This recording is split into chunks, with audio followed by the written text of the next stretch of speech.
Hola, ¿qué tal? En este vídeo seguimos con microcontroladores, pero en esta ocasión te traigo un circuito distinto.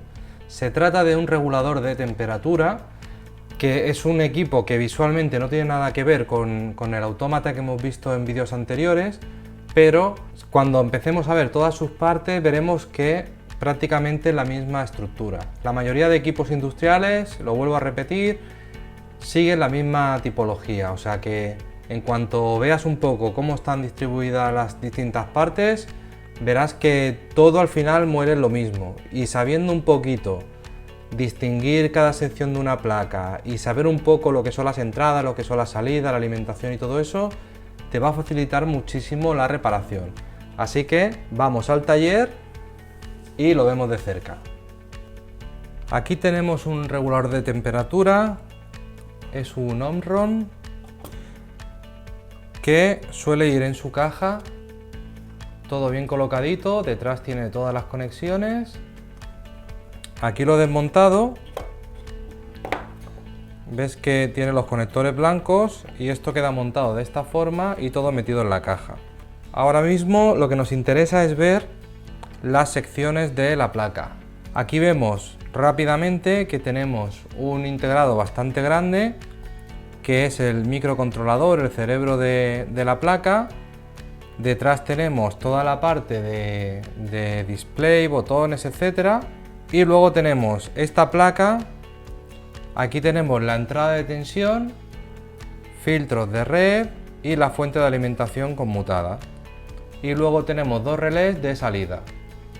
Y aquí tenemos una parte de comunicación y otro relé de salida.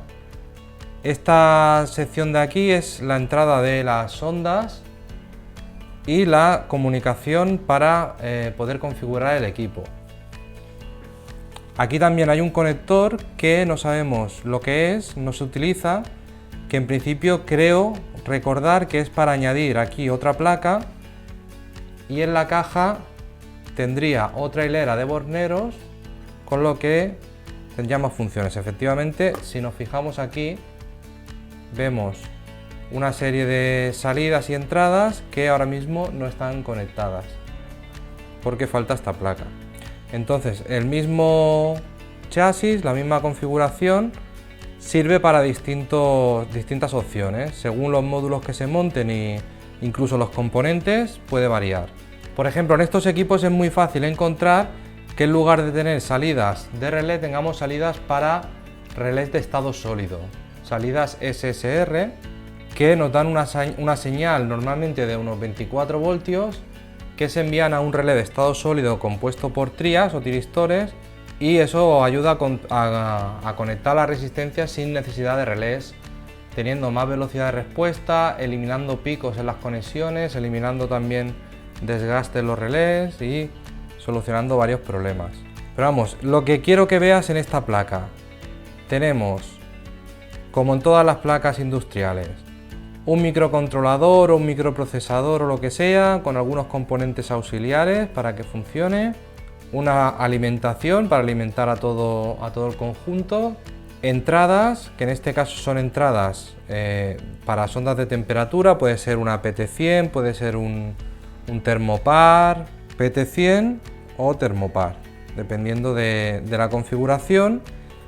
Estas placas suelen venir con una etiqueta, o a veces según el modelo habría que buscar en la ficha técnica del fabricante para ver qué entradas y salidas tiene exactamente. Si admite realmente termopar y PT100, o realmente no, solamente admite una de los dos dependiendo del modelo que sea. También hay varios modelos dependiendo de la alimentación. A veces tenemos algunos que se alimentan a 24 voltios, incluso yo he montado alguna vez de 12 voltios. O sea que hay muchas opciones, unas más comunes que otras, y ese es el problema que nos podemos encontrar en la práctica. Que aunque estos equipos no suelen ser demasiado caros, podría ser que no tengamos el modelo necesario. Quizás tenemos un modelo parecido, pero no tenemos el exacto y no nos sirve para cambiar uno por otro. Entonces muchas veces merece la pena intentar reparar estas placas. Además, normalmente las averías que me he encontrado suelen estar principalmente en los relés, así que cambiando los relés a veces se puede echar a andar un equipo de estos por muy poco dinero y tardando muy poco tiempo, así que merece la pena intentarlo. En este caso la fuente de alimentación vemos que por detrás tiene más componentes, porque en la cara delantera prácticamente no hay nada aparte de los componentes grandes, lo que es el transformador, condensador y bobinas, y todo el tema de diodos y el integrado regulador y de conmutación está en la cara trasera. En la parte de entradas y salidas lo que vemos son, si te fijas, aquí tenemos las partes que hacen contacto con el bornero. Y luego otro detallito, ya que lo vemos, lo voy a comentar, es estas ranuras que hay. Si te fijas, la placa está perforada, tiene unos cortes hechos, mecanizados, y esto es para aislar distintas partes de la placa, normalmente para separar partes que tienen bastante tensión de otras que tienen muy poca tensión. Por ejemplo, aquí si tenemos un termopar, estamos trabajando con milivoltios en esta zona, mientras que aquí tenemos una salida que puede ser de 230 voltios perfectamente. Entonces estas ranuras se suelen hacer para aumentar el aislamiento y en caso de que la placa tenga algo de humedad, que el contacto no sea fácil entre las distintas secciones. Pues ya has visto la placa, tenemos entradas, aparte de la entrada de los sensores tenemos la botonera que está debajo de la pantalla, salidas que tenemos la pantalla y luego las salidas de relé, alimentación y poco más. Ves que la placa en sí es muy sencilla, ya habría que ver, como pasaba en el caso del autómata, si tenemos que movernos por esta zona vamos a tener mucha más complicación que si nos tenemos que mover, por ejemplo, por las salidas de relés o por la fuente conmutada. Bueno, pues ya has visto que una vez que separamos las distintas secciones de la placa no tiene mayor complicación. Así que doy por terminada esta serie de circuitos basados en microcontroladores y aunque seguramente hablaré más de este tema en otros vídeos, pero quería enseñarte por lo menos las partes básicas de una placa de este tipo, una placa industrial, y que veas un poquito que más o menos todas siguen la misma configuración. Ahora es tu turno, me tienes que ayudar, me tienes que dar tu opinión, decirme qué te ha parecido tanto este vídeo como toda la serie.